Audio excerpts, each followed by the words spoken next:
Sandbox, boys. Talking about sandbox today. I'm not talking about the kind of sandbox you played in as a kid or as a weird-ass grown man. I'm talking about the mechanics of the game. The shit that was at the core wrong at the very beginning. So let's talk mobility. So you know mobility changes have been included. Mobility now actually makes you faster, whereas before mobility affected things like jump height, it affected things like strafe speed or walk speed. It didn't affect your actual sprinting. Now, the way I feel about mobility now, at least as a Titan, it does help.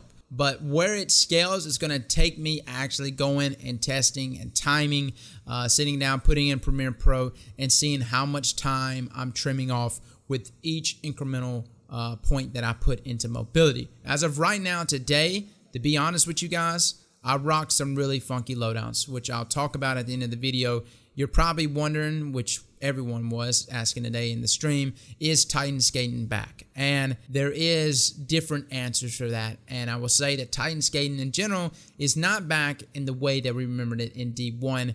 But I've stumbled upon something that I like even more than Destiny 1 Titan skating. No, I can't lie. I don't like it more than D1's Titan skating, but it's good. It adds some extra element to 1v1s, which brings us to Rumble. Let's talk about Rumble real quick, boys. Rumble, this is the free-for-all playlist. You can only go in as a solo player. I'm going to be honest with you guys. It was chaotic in a good and bad way. I liked that there was 8 people there. I liked that there was always an engagement around the corner. I would still have preferred it to be probably less than 8 people to just have more dueling moments. The problem is, so far from what I've seen with the way the maps are, spawns are killing everything. That is the thing that just I mean, I literally in gunfights, it is the worst spawns I've ever seen where people will spawn up right next to me and will go ham on my ass before I have a chance to even retaliate. And so spawns is what's hurting Rumble the most. I know a lot of people say, well, why don't they just fix the spawn system?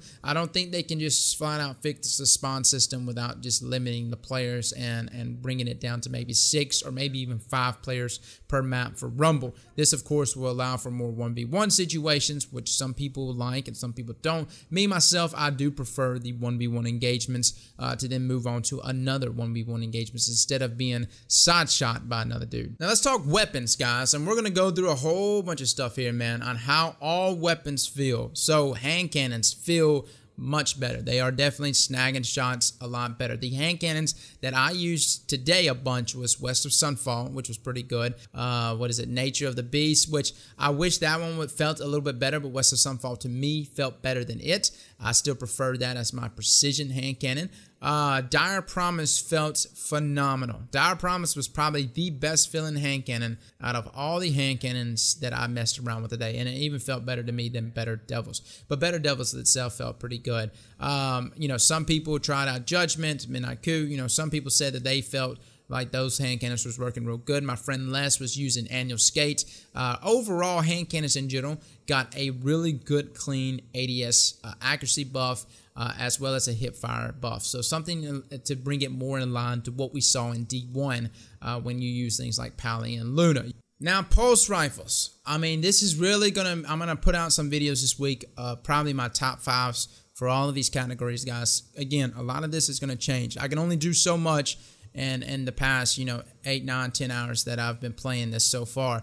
But pulse rifles overall, Darkest Before, which is your one of your rapid fire pulses, felt wonderful, felt extremely nasty. Relentless, which is one of my favorite high impact pulses, was not bad. It definitely was a heavy hitter, but with the added mobility to characters, I felt like they were able to get out of certain situations or dodge certain shots from that pulse rifle, despite there being a rate of fire increase for those pulses. See, the problem is that mobility that is being added to these players, especially when they're just moving about, whether they're fighting you or fighting someone else, is just enough, especially for a slow rate of fire weapon like that, for like say the 3rd shot or maybe the 2nd and the 3rd shot to possibly miss. Doesn't happen a lot, but possibly miss or only hit for bodies. And so this is unfortunate for that weapon type. I'm not saying it's bad, but I'm gonna have to really test out the high impact pulses to really see where they stand. Adaptive, not terrible either. They feel good. I think they were doing pretty decently well for me today.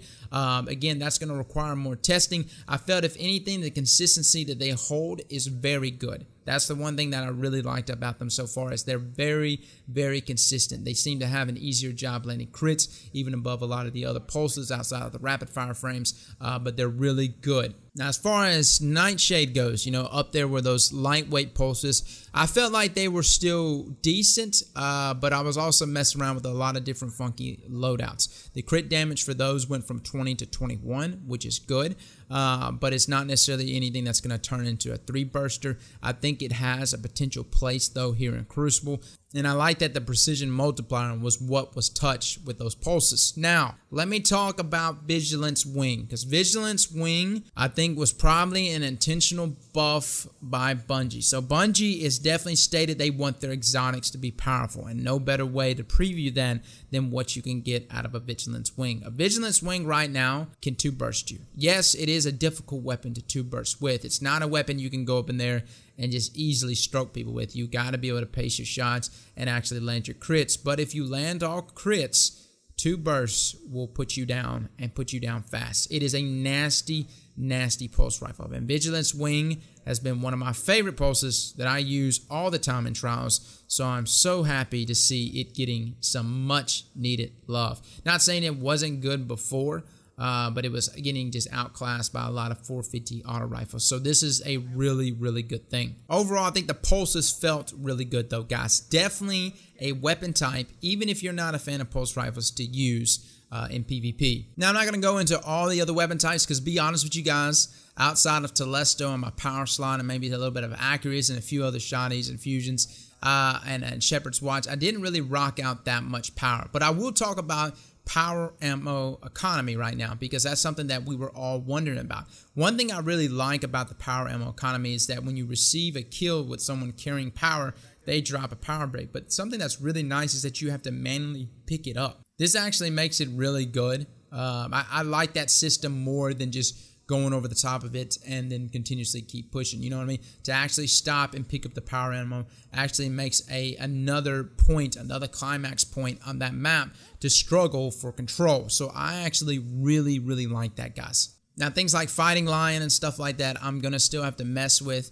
I just want to make sure you guys know that there's a lot to be worked at. These are just first impressions. I will say one of my first impressions, though, about Accuracy with the power ammo change is a negative one. I don't want to say the gun needs to be nerfed, but I think there needs to be an ammo reduction in that gun. I saw too many people today camping with Accuracy, and there's honestly no way to combat someone with an Accuracy.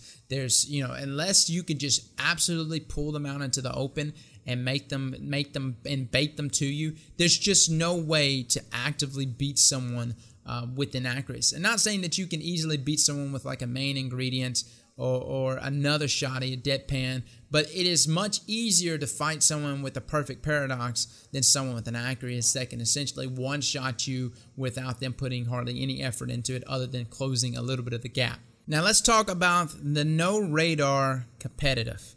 How is that playing out? No radar competitive, I honestly didn't really care for it at first.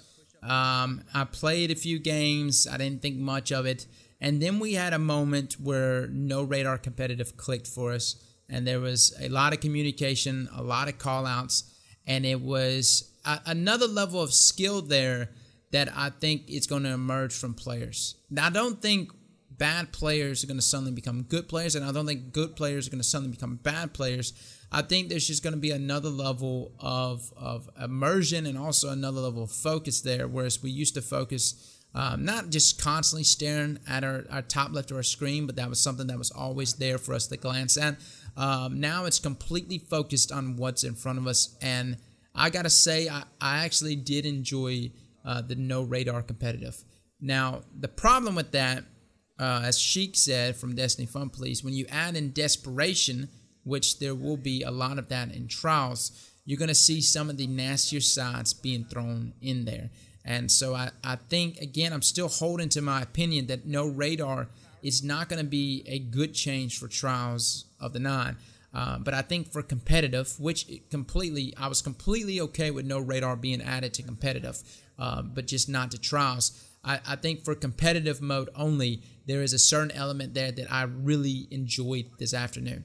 and I'm enjoying it, and I'm looking forward to more competitive games that brings out that element. Again, I can be completely wrong. Trials could get here this weekend, and it could be the best fucking thing since popcorn. But as of right now, I don't feel very confident in it being good, just considering how I know how, some of the people in this community could be. I also know how desperate people will get and the things they would resort to. As far as quitter penalties go, I think that, I did have a few people quit on me earlier from competitive.